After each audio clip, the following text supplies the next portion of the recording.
안녕하십니까, 책돌입니다. 오늘 소개해드릴 책은 의사에게 운동하세요라는 말을 들었을 때 제일 처음 읽는 책입니다. 저자는 나카노 제임스 슈이치, 출판사는 북라이프입니다. 바로 본문을 보도록 하겠습니다. 혈당치를 낮추려면 식이요법과 운동요법을 병행해야 한다. 섭취하는 칼로리와 당질의 양을 줄이면 혈당치 상승을 억제할 수 있다. 한편 포도당은 신체 활동을 위한 에너지원이다. 운동을 하면 혈액 내 포도당이 근육에서 대량으로 소비되어 일시적으로 혈당치가 내려간다. 정기적으로 운동을 꾸준히 하면 혈당치를 낮추는 호르몬인 인슐린의 감수성이 높아져 혈당치가 금세 떨어지는 체질이 된다. 꾸준히 하면 할수록 효과적이라는 점이 운동요법의 특징이다.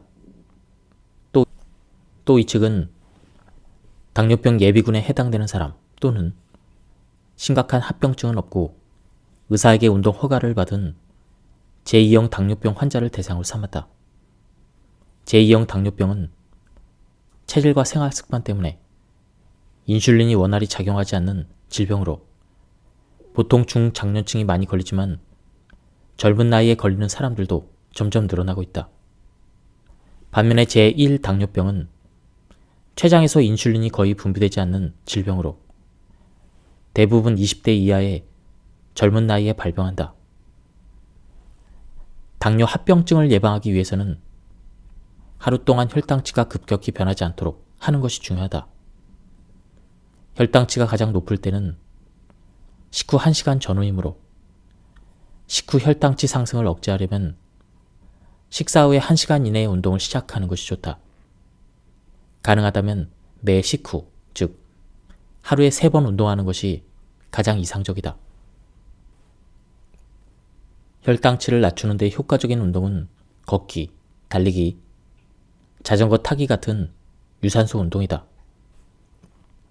운동 시간이 길수록 근육에서 좀 더 많은 당이 소비되므로 오래 지속할 수 있는 유산소 운동이 효과적이다. 운동을 거의 하지 않았던 사람이라면 20분 정도 걸어주는 것만으로도 좋다. 비만인 경우에는 유산소 운동을 했을 때 체중 감량 효과도 기대할 수 있다. 그리고 유산소 운동과 병행하여 근력 운동을 할 것을 추천한다. 근육량을 늘리면 당 대사가 활발하게 이루어지는 몸으로 바뀌기 때문이다. 큰 근육과 나머지 여러 근육을 최대한 동시에 강화해야 효율이 좋으므로 큰 근육이 집중된 하체를 중심으로 근력 운동을 하는 것이 좋다. 또한 근육량을 늘린 후 유산소 운동을 하면 당이 더 많이 소비된다. 나이가 들면서 근육량이 줄어든 중장년층은 걷기와 함께 근력 운동도 열심히 해야 한다. 식후에는 반드시 유산소 운동을 하고 근력 운동을 통해서 하체를 집중적으로 강화하는 것이 좋다.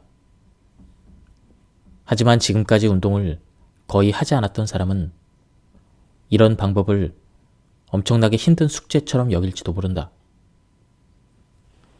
게다가 당뇨병에 효과가 있으려면 힘들다는 느낌이 들 만큼 유산소 운동을 해야 한다. 걸을 때 좁은 복폭으로 총총거리며 걸으면 쓰이는 근육도 많지 않고 당을 효율적으로 소비하지 못한다. 운동을 해서 당을 많이 소비하면 누구나 피로를 느낀다. 피로감이 덜한 쉬운 운동은 아무리 꾸준히 해봤자 당을 많이 소비하지 못한다. 하지만 운동 부족에 과식하는 습관이 있고 생활마저 불규칙한 사람이 갑자기 강도 높은 유산소 운동과 근력 운동에 도전하기는 힘들다.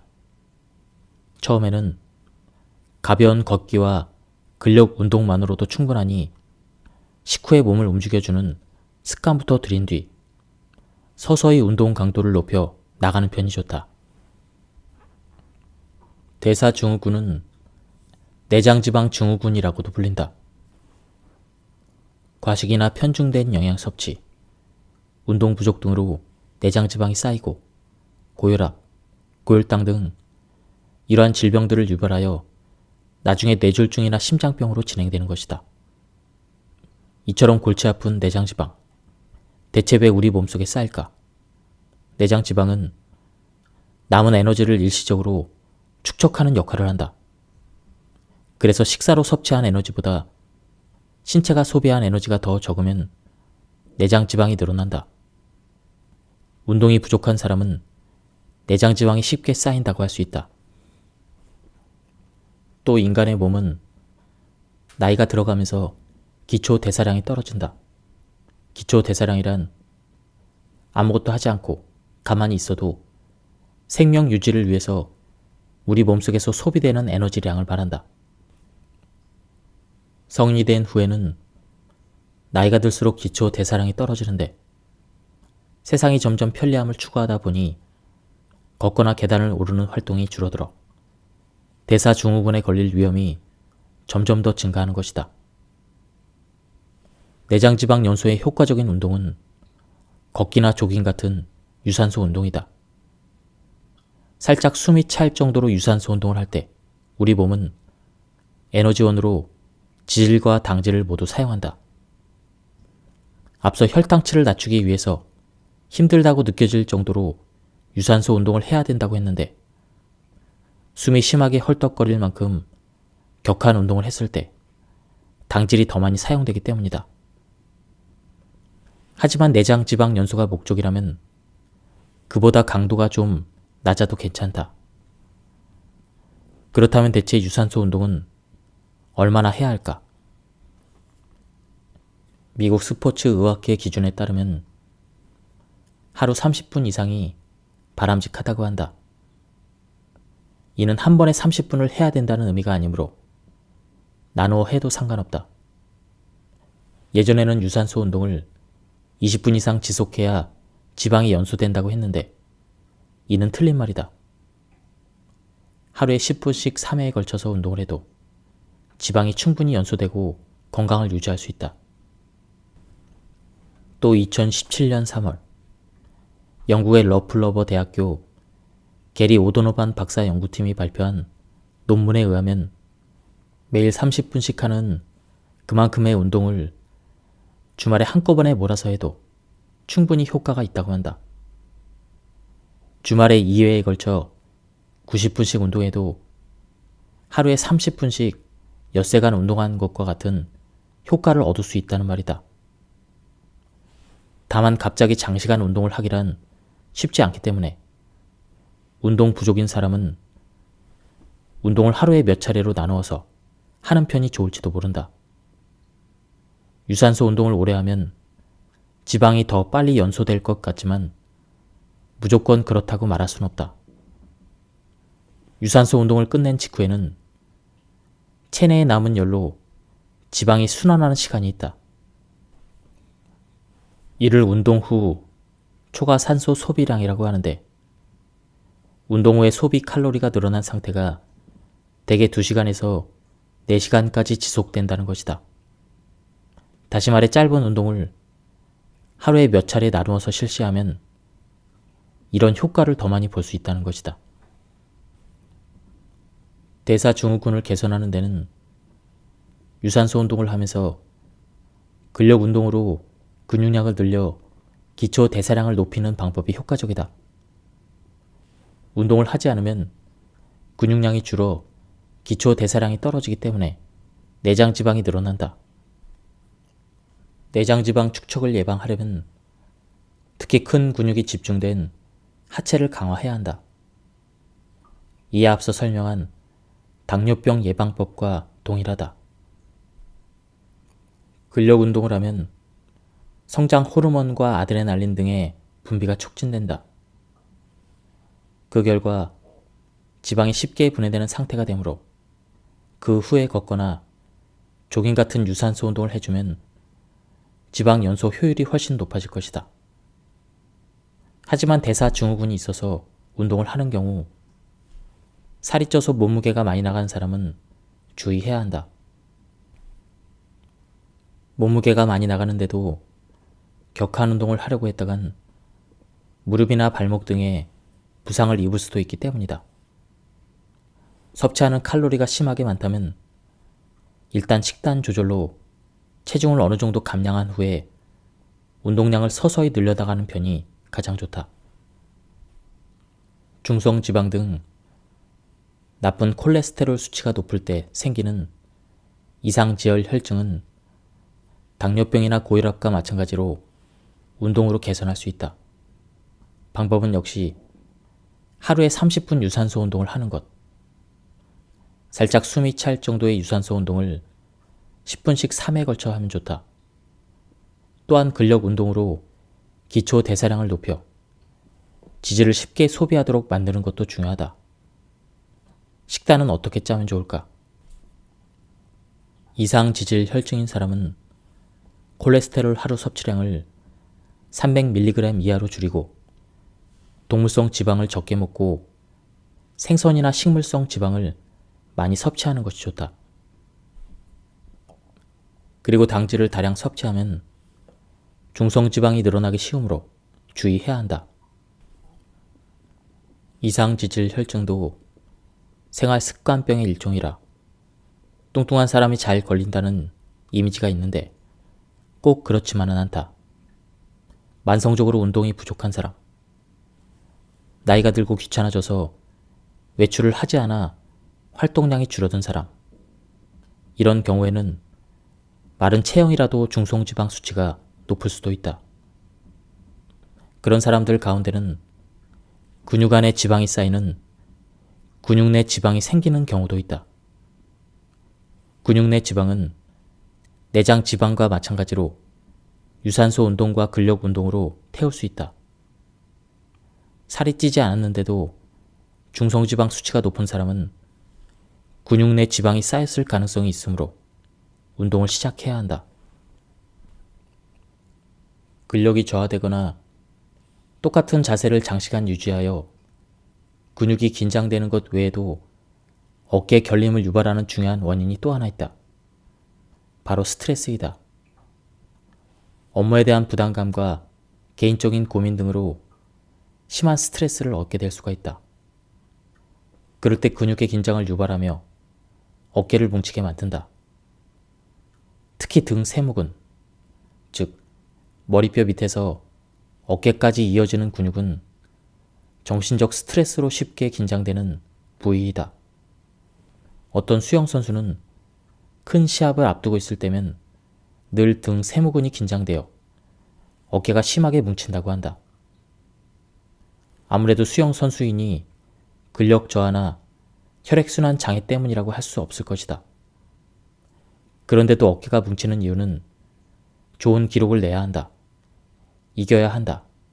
이런 압박감 때문이다. 수영선수가 아니더라도 자신도 모르는 사이에 정신적인 압박과 스트레스로 원인 불명의 어깨 결림을 호소하는 사람들이 있다. 마사지를 받으면 일시적으로 해소되지만 이는 결코 본질적인 해결 방법이 될 수 없다. 동적인 스트레칭으로 어깨와 어깨뼈 주변 근육을 움직여주면 근육도 풀리지만 정신적인 스트레스와 마음의 응어리도 풀리는 효과가 있다. 스트레스를 받는다는 생각이 든다면 한번 따라해보자. 또 정신적인 긴장감을 해소하는 방법으로는 나중에 소개할 점진적인 근육 이완법을 추천한다. 뭉친 어깨가 풀리고 숙면을 취할 수 있을 것이다.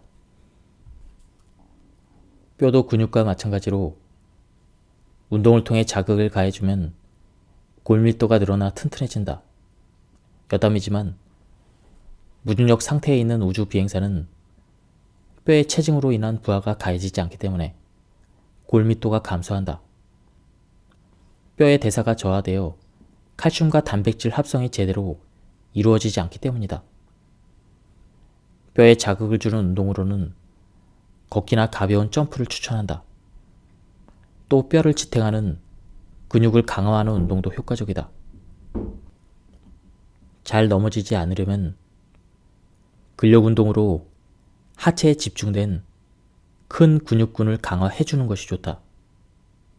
하지만 이미 골다공증에 걸린 경우에는 어떻게 해야 할까? 넘어져서 발생하는 골절을 예방하기 위한 대책을 마련해야 한다. 골다공증 여부는 골절 유무와 골밀도 검사 결과를 바탕으로 판정할 수 있다. 골절 위험이 큰 경우에는 내복약 치료가 필요하며 동시에 보조적으로 식이요법과 운동을 활용해야 한다. 운동은 걷기나 태극권처럼 몸을 천천히 움직이는 종목이 좋다. 피로를 그대로 방치하면 조금씩 누적된 피로가 우리 몸을 좀먹어 여러 질병을 일으킨다. 다만 걱정거리나 스트레스 등으로 잠을 자지 못하는 경우라면 스트레스 관리가 먼저이다. 스트레스 관리라고 하니 뭔가 거창한 듯하지만 뭔가 평소와는 다른 일에 몰두하는 것만으로도 충분하다. 스트레스 관리에는 운동이 효과적이다. 예를 들어 퇴근 후에 테니스를 치면 라켓 쥐는 법, 스윙 방법 등을 생각하면서 두뇌를 쓰게 된다. 즉, 운동하는 만큼은 업무와 전혀 관련 없는 것들을 생각하며 몸을 움직이기 때문에 기분 전환이 가능하다.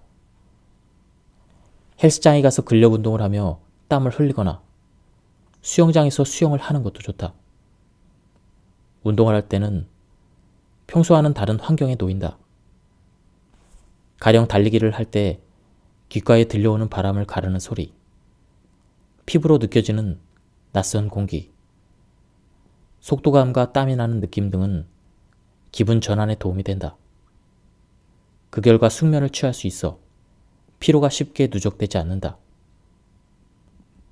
사실 운동 때문에 몸이 많이 피곤해서 잠이 잘 오는 것이 아니고 기분이 전환되어 스트레스가 감소되기 때문에 수면의 질이 좋아지는 것이다. 업무나 고민거리 등 스트레스의 원인을 잠시라도 제거하면 우리 뇌는 이를 휴식이라 인지하므로 정신적으로도 육체적으로도 쉴 수가 있다. 자율신경에 문제가 생겨 잠을 제대로 자지 못하는 사람도 있다. 일반적으로는 아침에 일어난 뒤 교감신경이 활발해지면서 낮 동안 열심히 활동하고 집에 돌아온 후에는 서서히 부교감신경이 활발해지면서 잠이 든다. 그런데 비만이나 운동 부족이나 골초인 사람은 자율신경계가 엉망이 되어 수면의 질이 나빠진다. 비만, 운동 부족, 흡연은 스스로 조절할 수 있다. 잠을 잘 자지 못하는 사람은 이 중에서 어느 하나라도 개선하여 수면에 어떤 변화가 나타나는지 관찰해 보길 바란다. 자율신경을 바로 잡으려면 운동이 효과적이다.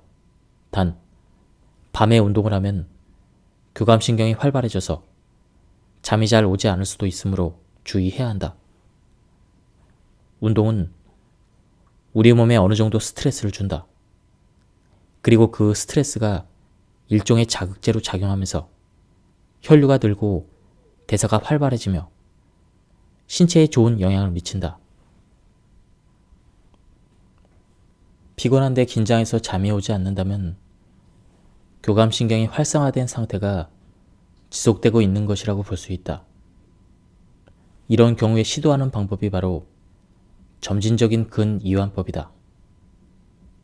점진적인 근이완법은 약 100년 전에 미국의 의사 에드먼드 제이 콥슨이 개발한 방법으로 머리부터 발끝까지 온몸의 근육을 서서히 이완하는 릴렉세이션 기법이다.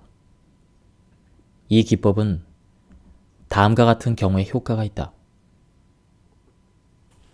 잠을 자다가도 중간에 자꾸 깬다.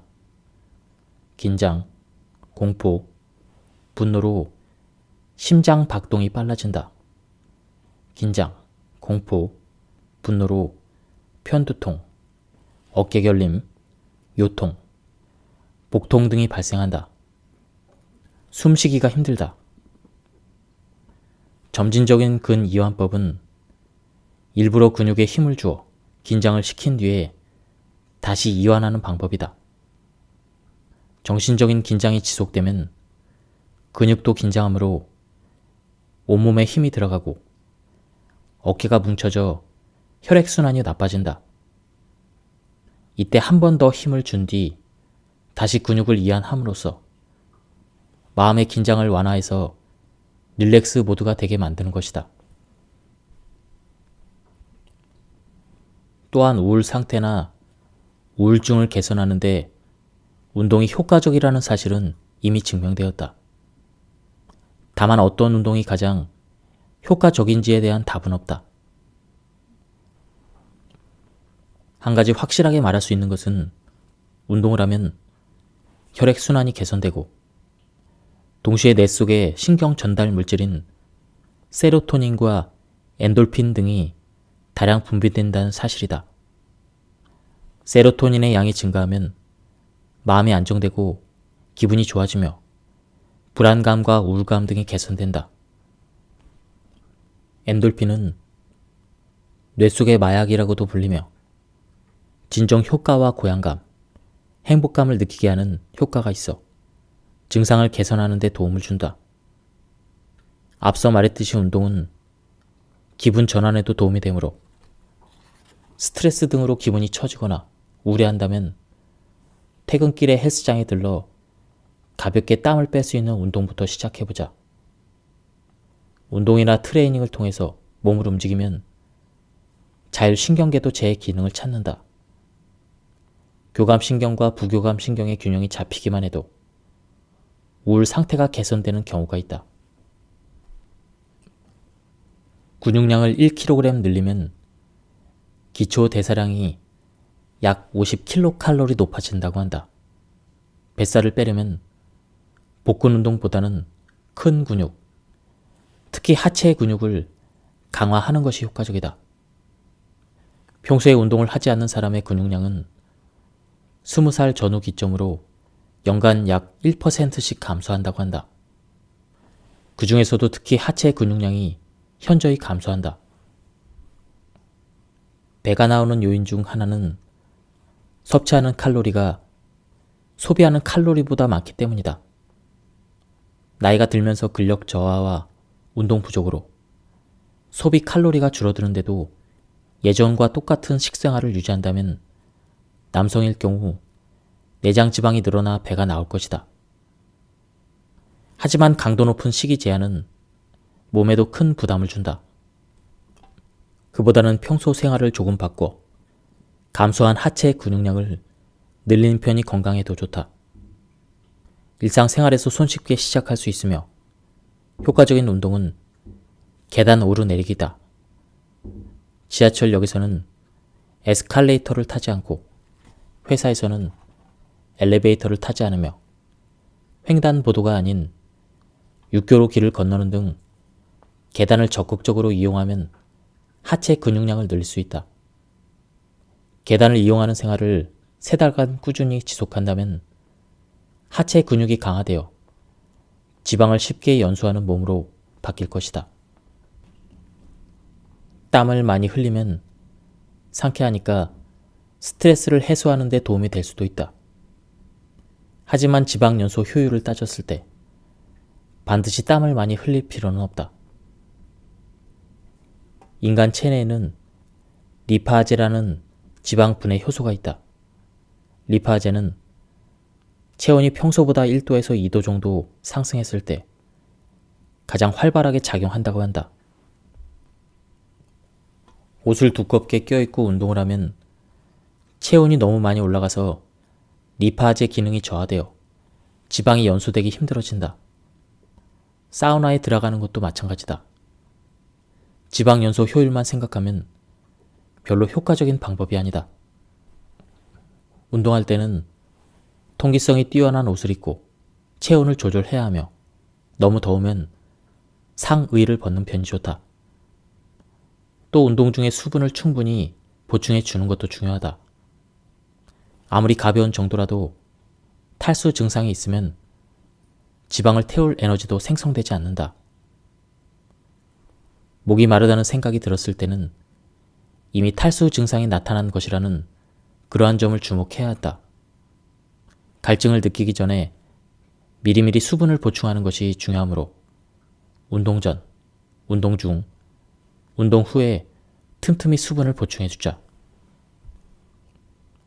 유산소 운동을 통해 효율적으로 체지방을 줄이려면 앞서 설명했듯 근육량이 중요하다.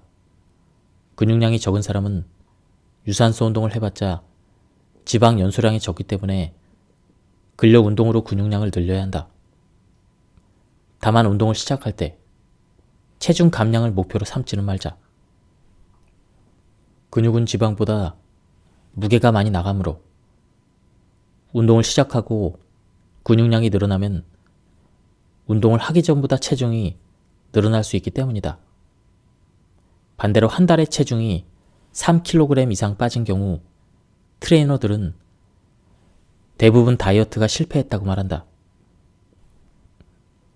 이렇게 급격히 체중이 감소한 경우에는 체지방뿐만 아니라 근육량마저 줄어들었을 가능성이 높기 때문이다. 그러면 기초 대사량이 떨어져 요요가 오기 쉽다. 그러므로 체지방률 감소를 목표로 해야 한다. 마지막으로 숫자와 관련해서 주의할 점이 하나 더 있다. 유산소 운동과 근력 운동을 시작했다면 적어도 3달은 꾸준히 하자. 한 달 정도로는 수치상의 변화가 거의 없을 것이기 때문이다. 어떤 운동이든 지방을 태우거나 지구력을 기르려면 어느 정도 강도가 있어야 한다. 걷기의 경우 산책의 연장선이라는 생각을 버리고 아예 개념 자체를 바꿀 필요가 있다. 등을 쭉 편다는 것은 언뜻 보기에 올바른 자세처럼 보일 수도 있다. 하지만 의식적으로 등을 쭉 편다는 것은 평소에는 등이나 몸통의 근력이 약해서 상체의 무게를 지탱하지 못하고 구부정한 자세로 있다는 의미이다. 이런 사람이 의식적으로 등을 쭉 펴려면 척추를 지탱하는 근육에 쓸데없는 힘이 들어가서 금세 피로를 느낀다. 결과적으로 걷는 시간과 거리가 짧아지고 속도가 떨어져 기대한 만큼의 운동 효과를 얻지 못한다. 성별과 상관없이 성인의 머리는 5에서 6kg 정도라고 한다. 거기에 내장과 뼈 무게까지 더해지니 상체의 무게는 그야말로 상당하다. 걷기를 시작할 때는 최대한 가볍게 시작하는 것이 좋으므로 처음에는 억지로 등을 쭉 펴지 말고 편한 자세로 걷자. 일단은 그런 자세로 꾸준히 걷는 것이다. 그러다 보면 자연스레 몸이 가장 안정적인 자세를 찾게 되고 걷기 자체가 편하고 즐거워진다. 그 결과 몸이 가벼워지고 오래 걸을 수 있게 되는 등 변화가 나타날 것이다. 그런 다음에 좀 더 효과적인 자세는 무엇인지, 어떻게 하면 운동 강도를 높일 수 있는지 연구하면 된다. 걷기로 지방을 연소하여 살을 빼거나 체력을 길러야겠다고 결심했다면 걷기를 하나의 스포츠로 생각해야 한다. 일반적으로 걷기를 하는 사람들은 오늘 3시간이나 걸었어. 매일 1시간씩 걷고 있다. 이런 시간을 지표로 삼는다. 혹은 만복이나 스마트폰 앱 등으로 걸음수를 측정하여 오늘은 1만 보나 걸었어. 이렇게 말하기도 한다. 그런 지표는 알기 쉽고 성취감을 느낄 수 있다는 장점이 있다. 하지만 운동 강도는 그렇게 측정할 수 있는 것이 아니다. 운동 강도는 그 운동이 얼마나 힘든가 하는 정도의 문제이다. 걷기의 경우 보폭이 크고 속도가 빠를수록 또는 지면 경사가 높을수록 많은 근육을 쓰게 되어 운동 강도가 높아진다. 큰 보폭으로 성큼성큼 걷는 것은 걷기의 운동 강도를 높이는 기본적인 방법이다. 최대한 고개를 들고 시야를 넓혀 먼 곳을 바라보면서 걷는다. 고개를 들고 시선은 먼 곳을 바라보며 시야를 넓힌 상태에서 걸으면 억지로 하지 않아도 자연스레 등이 펴진다. 그 상태에서 보폭을 넓히면 자연스럽게 보행 속도가 빨라질 것이다. 다만 발을 앞으로 내미는 데만 집중하면 몸이 뒤로 기울어질 수도 있다. 몸을 뒤로 기울면 보폭이 커질 수 없고 속도도 빨라지지 않는다. 보폭을 넓히려면 발을 앞으로 내미는 것보다 뒷발로 지면을 차듯이 걷는 것이 훨씬 더 효율적이다. 그러면 자세가 살짝 앞으로 기울면서도 성큼성큼 걸을 수가 있다. 자신이 어떤 자세로 걷고 있는지 궁금하다면 다른 사람과 함께 걷거나 건물 유리창과 쇼윈도에 비친 본인의 자세를 확인하거나 스마트폰으로 동영상을 찍어도 좋다. 보폭을 크게 하여 걷는 것이 좋다는데 그렇다면 대체 얼마나 벌려야 할까? 키와 체형은 사람마다 다르므로 보폭도 제각각일 수밖에 없다. 보폭의 기준은 대략 키의 45에서 50% 정도로 잡으면 된다. 운동선수들은 대부분 자신의 최대 심박수와 목표 심박수를 산출하여 그 범위 내에서 운동을 한다. 최대 심장 박동수는 운동할 때 심장이 혈액을 내보내기 위해서 박동하는 횟수의 최대치를 말한다. 최대 심장 박동수는 나이가 들면서 점점 떨어지며 220에서 나이를 뺀 수라고 보면 된다. 40일 경우 예측 가능한 최대 심장 박동수는 1분당 180회, 50일 경우 1분당 170회이다. 이 최대 심장 박동수의 몇 %를 유지하면서 운동을 하는지가 운동의 강도를 의미하며 운동 중에 유지되는 심장 박동수를 목표 심장 박동수라고 한다. 일반적으로 지방을 연소할 목적으로 걷는 경우에 적정 목표 심장 박동수는 최대 심장 박동수의 60에서 80% 정도라고 한다. 지방 연소를 돕는다는 건강기능식품을 먹기보다는 운동 후에 단백질을 섭취하는 것이 훨씬 더 효과적이다.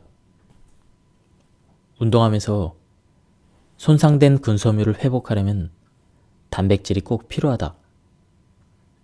그리고 단백질이 근육에 흡수되려면 성장 호르몬이 필요한데 운동 후, 특히 근력 운동을 한 직후 약 2시간 동안 성장 호르몬이 다량 분비된다고 한다.